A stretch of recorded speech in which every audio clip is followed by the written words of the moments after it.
ভোর সকালে আজ বেরিয়ে পড়লাম নলা নিহারি খাওয়ার উদ্দেশ্যে। তো চলে আসলাম চট্টগ্রাম রৌফাবাদ বিহারি কলোনিতে। যে দোকানে আসলাম সে দোকানের কোনো নেম প্লেট বা সাইনবোর্ড নেই, কিন্তু মানুষের উপস্থিতিতে আপনি বুঝে যাবেন দোকানটি খুবই পপুলার।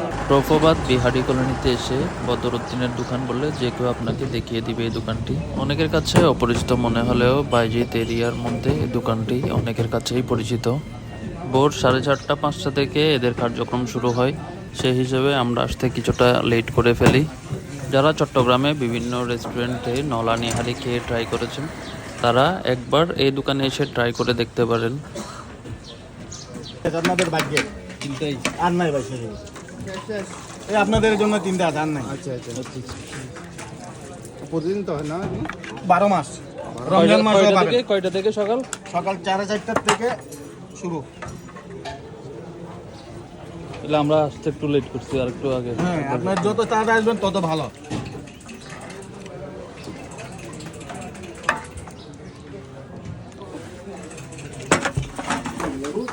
দোকানের সাইজটাও তেমন বড় না, ছোটোখাটো দোকান, 4-5টা টেবিল আছে এখানে। আর সবার শেষে আসার পরে মাত্র 3 পিস যেহেতু ছিল, তাই পিস নিয়ে আমাদের কোনো অভিযোগ নেই। তো আপনারা যারা ট্রাই করতে চান অবশ্যই চলে আসবেন চট্টগ্রাম রৌফাবাদ বিহারি কলোনিতে, এসে একবার ট্রাই করে দেখবেন।